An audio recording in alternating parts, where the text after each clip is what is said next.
ये है ग्राहक, थोड़ा सा आइए मैडम। ये है ग्राहक, कस्टमर। कस्टमर का मतलब क्या होता है? ग्राहक।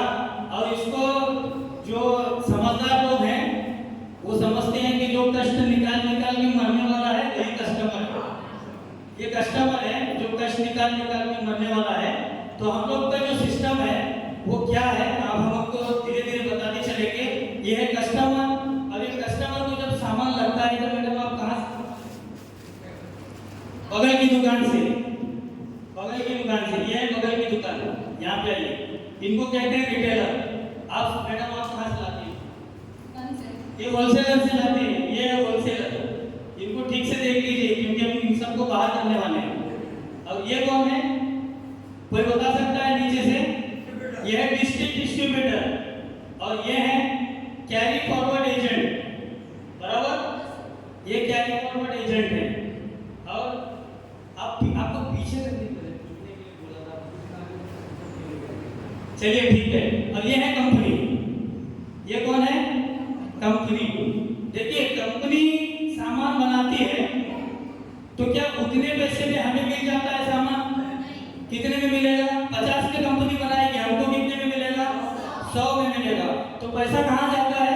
ये बिछोले लोग जो है ये पैसा मिल मार के खा जाते हैं। खाते कि नहीं खाते? खाते। तो सबसे बड़ा पैसा कौन खाता है पता है आपको? जो ऐश्वर्या रहती आती है कहती है कि मैं, मेरी सुंदरता का राज क्या है? लक्स। तो वो हीरोइन हमारी वहां तो खड़ी है पीछे। तो वो हीरोइन को और इनको, अभी आपसे मेरा एक प्रश्न है, ये जितने लोग यहाँ खड़े हैं इसमें से कितने लोग जरूरी हैं जिंदगी के लिए? दो लोग जरूरी हैं। जोरदार तालियां सर के लिए। दो ही लोग जरूरी है। एक है कंपनी, दूसरा है ग्राहक। तो आइए हम आज जो है कसम खाते हैं कि बिचौलियों का निकाल देंगे, कंपनी से ग्राहक का डायरेक्ट संबंध बना देंगे। तो प्लीज वेलकम मैडम। ये है ग्राहक, ये है कंपनी। अब ये दोनों आपस में हाथ मिलाएंगे। इनकी कोई जरूरत नहीं है। कोई जरूरत इनकी? कोई जरूरत है? तो इंशाल्लाह हम लोग आज के बाद क्या करेंगे, डायरेक्ट कंपनी से मान लेंगे और डायरेक्ट अपना काम चलाएंगे। और जोरदार तालियां इन लोगों के लिए जिन्होंने हिम्मत की स्टेज पर।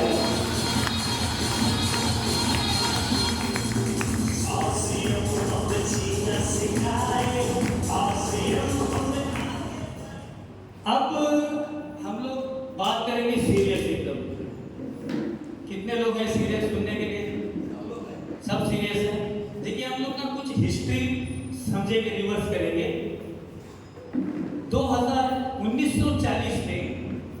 1940 में एक परिवार जिसके घर में 10-12 बच्चे होते थे, माता पिता दो ही लोग, एक ही काम करने वाला, लेकिन वो इतने परेशान नहीं थे जितने आज दो में हैं। यस और नो? कारण क्या है? महंगाई। और महंगाई की वजह क्या है? बिचौले, बीच वाले, जिनको हमने आज किनारे कर दिया। अब साइंस समझेंगे। 1940 में जब एक परिवार ने अगर उसको चलाना होता घर, तो 4 रुपए की आमदनी वाला घर जो रहता था ना, वो जीवन आराम से काट लेता था। और 40 रुपए वाला ऐश करता था, ऐश। कि 1960 में क्या हो गया? 40 रुपया कमाने वाला आदमी जीवन काटने लगा और 400 कमाने वाला आदमी ऐश करने लगा। फिर 1980 में क्या हो गया? 400 कमाने वाला आदमी जीवन काटने लगा और 4000 कमाने वाला आदमी ऐश करने लगा। ये गूगल का डेटा है, मेरा नहीं है, ये गूगल बोल रहा है। तो ठीक 2000 में क्या हो गया? 4000 कमाने वाला आदमी जीवन यापन करने लगा और 40000 कमाने वाला आदमी ऐश करने लगा। फिर 2020 में क्या हो गया? अब हम लोग कहाँ हैं? 2022 में है ना। तो 2020 में क्या हुआ कि 40,000 कमाने वाला आदमी जीवन यापन करता है, 4 लाख कमाने वाला आदमी तो 2040 में क्या होगा? 4 लाख कमाने वाला आदमी जीवन यापन करेगा, 40 लाख कमाने वाला आदमी ऐश करेगा। आप में से कितने लोग हैं जो ये समझते हैं कि जो हम कर रहे हैं इसको करते हुए 2040 तक 4 लाख कमाने वाले बन सकते हैं? बाहर के काम से नहीं बन पाएंगे। अगर कोई इस सिस्टम से अगर जुड़ जाता है तो वो 110% 2040 तक 4 लाख कमाने वाला बन सकता है। किसी को डाउट है? एक बार सोनी सर ने कहा कि सर इस बिजनेस को करना हर एक की मजबूरी हो जाएगी। बहुत लोग अलग अलग होते हैं। एक ने सोचा ऐसे कैसे होगा, मैं करूँगा ही नहीं तो कौन कराएगा हमको। तो एक स्टोरी है, समझेंगे इसको। एक मामा था, एक भांजा था। मामा माँ का मामा, तो भांजे से मामा ने कहा कि बेटा खा लो। तो भांजे ने क्या कहा कि नहीं हम खाएंगे नहीं, तुम खिलाओगे कैसे, हम खाएंगे नहीं। बोला देखो बेटा इतना मस्ती इतना गुरु अच्छा नहीं है। जो प्रगति होती है अगर वो खिलाना चाहे तो वो किसी भी एंगल से खिला ही देती है। तो बोले नहीं हम खाएंगे ही नहीं। तो बात आई गई हो गई। अब आप लोगों को पता है पहले के दौर में ज़्यादा डाकू हुआ करते थे, लूट लेते थे। तो एक दिन क्या हुआ, मामा और भांजा कहीं जा रहे थे, सफर में थे, डाकुओं ने हमला किया। कहाँ? काफले पर, यानी कि वो जो जा रही थी टोली उस पर। तो वो टोली में जो है ना ये तो ना पहले से मतलब खाना वाना बना के रखे थे और वो चीज़ भी बनी थी जिसने कहा था कि मैं कभी नहीं खाऊंगा, वो चीज़ भी बनी थी। अब जैसे डाकुओं ने हमला किया तो सब लोग इधर उधर भागम भाग हो गए। तो भागम भाग में क्या हुआ कि वो जो बर्तन थे खाना जिस पे बना था वो बर्तन खिसक के नीचे गिर गया और वो खाने वाला बर्तन खुला रह गया। तो डाकुओं ने सब लूट लिया और फिर बाद में एक ने बोला, डाकुओं ने सरदार से बोला कि सरदार मजा या तो आज बकरा बना है, क्यों ना खाया जाए, क्यों ना खाया जाए। तो फिर उन्होंने कहा कि भाई ये जो लोग भाग के गए हैं क्या पता कि इसमें जहर डाल के गए हों, कि डाकुओं को मर जाने के दो, इसलिए मतलब ये लूट रहे हैं तो खाएंगे बाद में तो मर जाने दो। तो सरदार ने कहा भाई अब क्या करें?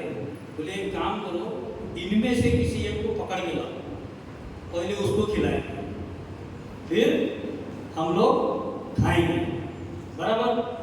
तो जब ढूंढा गया, बहुत बहुत ढूंढा गया तो कोई नहीं मिला, वही मिला जिसने कहा था कि मैं नहीं खाऊंगा। अब डाकू लेके आ गया उसको, बोला खा, बोला नहीं खाऊंगा, बोला खा, बोला नहीं खाऊंगा। अब डाकू ने निकाला बंदूक, रखा कनपट्टी पे, बोला खा नहीं तो गोली खा। तो उसने क्या किया, खा लिया। खा लिया तो खाने के बाद भी इसको कुछ हुआ नहीं।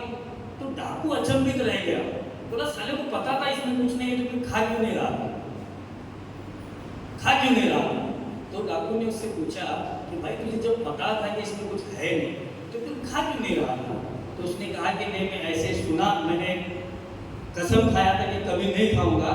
तो मेरे मामा ने कहा था कि तुझे खाना पड़ेगा, ये प्रगति है, इसका टाइम जब ये आ जाती है ना अपने पे तो ये अच्छे अच्छे को खिला देती है। तो फिर डाकू ने बोला यार जब ये ऐसे पॉसिबल है तो फिर हम क्यों चोरी चकारी करें, क्यों चोरी चकारी करें। तो आप समझ गए कहने का मतलब क्या है कि एक वक्त ऐसा आएगा, आज ये लोग कह रहे हैं जैसे सोनी सर कह रहे, मैं भी कह रहा हूँ कि हर एक को आरसीएम में आना पड़ेगा, लोगों को बिलीव नहीं है, लेकिन जब वो वक्त आएगा तो सबके सब आएंगे, आएंगे कि नहीं आएंगे? जरूर आएंगे। लेकिन अभी हम लोग यहाँ जुड़े हैं तो हम लोग को अपना कुछ दो स्टोरी हम लोग अपना इसके समझ के आगे बढ़ते हैं कि आरसीएम हमको करना है तो अब करेंगे कैसे। 3 काम करना है। कितने काम? 3 काम। खर्चा जो कर ही रहे हैं, चर्चा ये भी कर रहे हैं, फिर कॉपी करना है। किसकी? जल्दी जल्दी बोलो, टाइम बच जाएगा। लीडर की, किसकी कॉपी करना है? अपलाइन की। लेकिन अपलाइन की कॉपी करने के लिए क्या चाहिए? तो क्या चाहिए उसके लिए? आसान है। हाँ, कॉपी करने के लिए अक्ल की जरूरत होती है। नहीं तो कुछ लोग ऐसे भी कॉपी करते हैं, इस स्टोरी के बाद हम इसको खत्म करते हैं, आगे हम बढ़ाएंगे बाद में और इस सिस्टम को चलाते रहेंगे। होता क्या है, एक आदमी था जिसको कॉपी करने में बहुत मजा आता था। देखो, कॉपी करने में ना बहुत ज्यादा दिमाग लगता है। अगर आप अपना बहुत कुछ करते हैं ना तो वो आराम से हो सकता है, लेकिन कॉपी करना इतना आसान नहीं है। तो इसको हम इस स्टोरी से समझेंगे। एक इंटरव्यू निकली, 5 लोग गए। कितने लोग गए? 5 लोग गए। अब एक 4 जो थे तैयार होके गए थे, 5वां क्या कैसे गया? बोला कि भाई मैं तो कॉपी कर लूंगा, क्या दिक्कत है। तो उसने मन्नत भी की कि भाई मेरा नंबर बाद में आए। तो 4 लोगों का नंबर पहले आए। तो होता भी है ना, प्रगति वैसी इस तरह से चलती भी है। तो इसका नंबर 5वां ही लगा। तो पहला एक आदमी गया, उससे प्रश्न हुआ कि हमारे देश का प्रधानमंत्री कौन है? तो उसने कहा अटल बिहारी वाजपेयी। तो फिर दूसरा उनसे प्रश्न हुआ कि हमारा देश आजाद कब हुआ? तो उन्होंने कहा 1857 को हमारे देश की आज़ादी की नींव रखी गई और 1947 में हमारे देश को आज़ादी प्राप्त हुई। फिर तीसरा सवाल उनसे पूछा गया कि प्रगति गोल है कि चपटी? तो उन्होंने कहा कि इस बात पर रिसर्च चल रही है कि प्रगति गोल है या चपटी, और वो बाहर आ गए। फिर दूसरा गया। अब ये महाशय जो कॉपी करने वाले थे, इनको पूछा भाई क्या क्या हुआ? बोला उसने अटल बिहारी वाजपेयी 1857 में नींव रखी गई और 1947 में आजाद हुआ, और रिसर्च चल रही है, पता चलेगा तो बताएंगे। क्योंकि कॉपी करने वाले लोग अक्सर जवाब याद करते हैं, सवाल याद नहीं करते हैं। तो किस्मत से हुआ ऐसे कि चारों लोगों से यही सवाल हुआ और चारों लोगों ने यही जवाब दिया। अब कॉपी मास्टर ने जो है जवाब याद कर लिया। अब जब इनका नंबर आया, गए सूट डाल के टाई वाई मार के बैठ गए आगे, और किस्मत से क्या हो गया, सोनी सर उठकर चले गए, आकाश सर आकर बैठ गए। सोनी सर उठकर चले गए, आकाश सर आके बैठ गए। आकाश सर को पता नहीं सोनी सर ने क्या पूछा था। आकाश सर ने कैजुअली उनसे पूछा भाई तुम्हारा नाम क्या है? उन्होंने कहा अटल बिहारी वाजपेयी। अब आकाश सर ने बोला यार हो सकता है, पॉसिबल है, बहुत बड़ी प्रगति है, दुनिया बहुत बड़ी है, एक आदमी के कई नाम, कई आदमियों के एक नाम हो सकते हैं, एक नाम। तो फिर उन्होंने समझा चलो इसको बात को आई गई कर दी। उन्होंने कहा बताओ भाई आपकी जन्म स्थिति क्या है? तो इन्होंने कहा कि 1857 को नींव रखी गई और 1947 को हम पैदा हो गए। तो अब आकाश सर को आया गुस्सा, साले, और इन्होंने टेबल पे धाम से मार के कहा बता मैं पागल हूं या तू पागल है? उसने कहा सर रिसर्च चल रही है, बहुत जल्द पता चलेगा। समझ में आया? हाँ, तो खैर ऐसी कॉपी नहीं करनी है।